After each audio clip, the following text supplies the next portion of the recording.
Bismillahirrahmanirrahim. Assalamualaikum warahmatullahi wabarakatuh. Bapak-bapak, ibu-ibu, mas-mas, mbak-mbak, khususnya adik-adikku sekalian yang dirahmati Allah dimanapun Anda berada. Kembali di IIP Channel bersama saya IIP Wijayanto.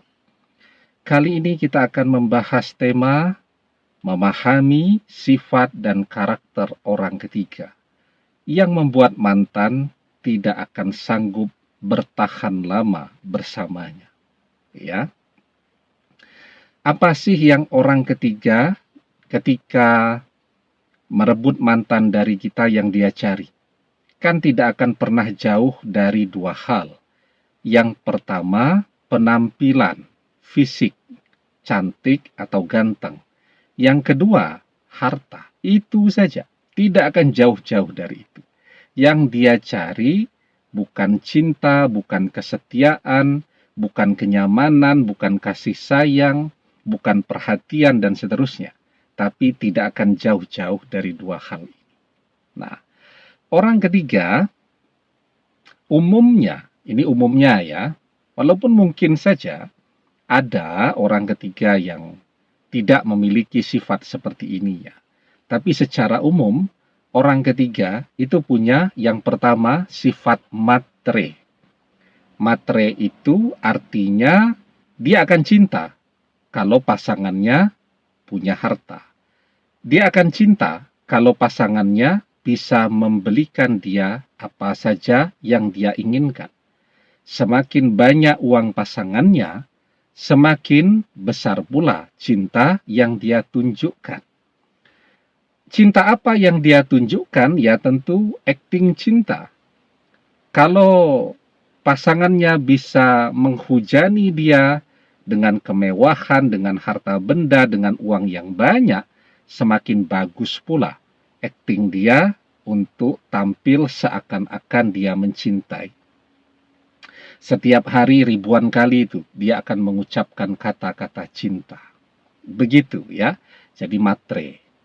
Yang kedua, kalau orang matre itu biasanya juga akan dilengkapi dengan sifat yang namanya egois. Egois itu artinya mau menang sendiri. Ya. Kita sudah melihat betapa egoisnya orang ketiga. Dia tahu mantan sudah menjadi milik kita, tidak juga sebentar, sudah cukup lama kita yang jungkir balik agar mantan bisa sukses, dan dengan egoisnya dia mengambil mantan begitu saja dari kita. Nah, kalau orang egois itu juga biasanya dilengkapi dengan sifat pemarah, emosional, tidak sabaran. Kalau orang punya pasangan yang egois saja, itu rasanya sudah tidak nyaman. Pokoknya dia terus yang harus didahulukan. Pokoknya dia terus yang harus dimenangkan. Pokoknya dia terus yang harus didengarkan. Dia tidak pernah mau mendengarkan orang, dia tidak pernah mau memperhatikan orang, dia tidak akan mau membalas jasa baik yang sudah dilakukan oleh orang. Jadi dengan orang egois ini kan orang terpaksa ya untuk mengulangi. Loh, dulu pada saat kamu kuliah saya yang jungkir balik membantu. Apa jawabannya? Sudah tidak usah diungkit-ungkit lagi yang seperti itu. Enak betul. Padahal setiap hari yang dia lakukan adalah mengungkit-ungkit. Kebaikan sedikit saja yang pernah dia lakukan pasti akan dia ungkit-ungkit. Kalau dia melakukan sesuatu yang tidak benar, dia tidak mau dikritik, ya. Sementara yang dia lakukan adalah terus mengkritik pasangannya, ya. Itu orang yang egois, ya. Jadi berpasangan dengan orang yang egois itu sudah rasanya sangat tidak nyaman. Apalagi orang yang egois ini ya juga adalah orang yang pemarah, emosional, tidak sabaran. Apa yang terjadi? Yang terjadi pertengkaran setiap hari. Kalau orang bertengkar, tuh pasangan bertengkar, ya mungkin seminggu 2 kali itu masih alamiah, masih biasa saja. Tapi kalau pertengkaran itu terjadi setiap hari, ya, dekat ketemu bertengkar, jauh bertengkar dengan chatting, dengan telepon, dan seterusnya, rasanya tentu menjalani hidup itu jadi amat sangat tidak nyaman. Siapa orang yang sanggup berteman dengan seseorang yang kalau ketemu mesti selalu bertengkar? Kita mungkin punya ya teman yang egoisnya luar biasa. Kita ngomong satu, dia sudah ngomong 1000. Ya, tidak pernah mau mendengarkan. Pokoknya dia cuma mau bicara saja terus seperti itu. Ya, apa yang kita lakukan jika punya teman yang seperti ini? Ya, kita menghindar. Zaman kita kuliah, zaman kita sekolah, kan sering tuh oleh guru, oleh dosen ditugaskan untuk mengerjakan tugas berkelompok. Wah, itu sedapat mungkin orang menghindar agar jangan sampai satu kelompok dengan orang yang egois tadi. Ya, ngapain? Dia tidak pernah ikut mengerjakan tugas, tetapi begitu tampil dia selalu ingin menjadi orang yang paling utama, ya. Dia selalu ingin dianggap sebagai orang yang paling besar jasanya, padahal dia tidak pernah mau capek-capek seperti yang dilakukan oleh teman-teman yang lain. Ya, jadi menghadapi orang yang egois, itu orang selalu menghindar. Belum lagi harus bertengkar setiap hari. Belum lagi kita harus sabarnya ekstra double-double lah berhadapan dengan orang yang pemarah dan seterusnya tadi. Nah, maka dengan teman saja yang egois kita selalu menghindar, apalagi ketika mantan bersama orang ketiga, di mana dia mulai merasakan, ya, bahkan bicara pun dia sudah tidak pernah didengarkan lagi.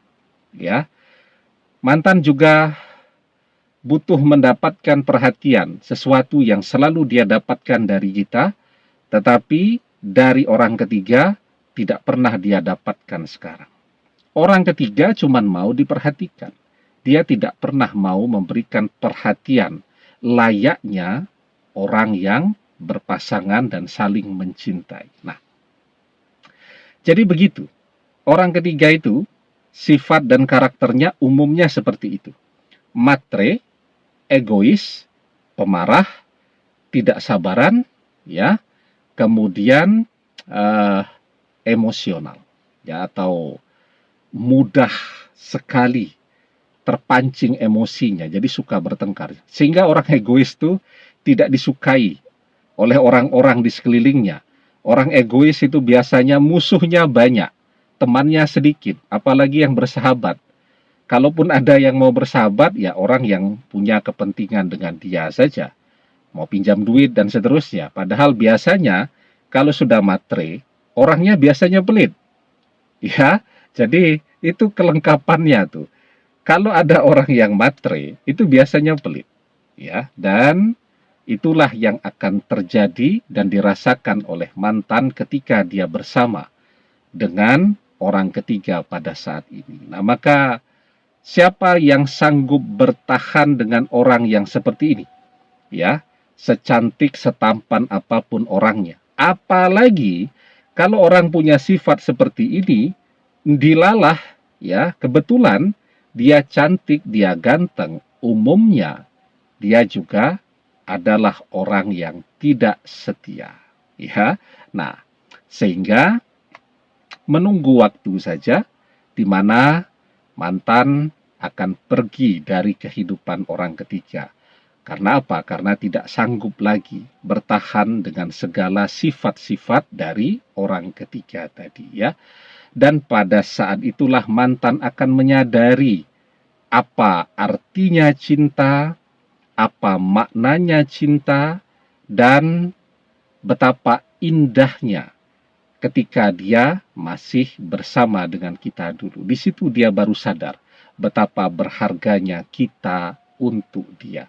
Setelah mantan mendapatkan pengalaman seperti ini bersama orang ketiga, nah di situ tuh dia baru akan merangkak datang kepada kita untuk minta kembali lagi bersama kita, ya. Karena itu saat mantan tergoda dengan pesona orang ketiga, yang perlu kita lakukan adalah bersabar, ya.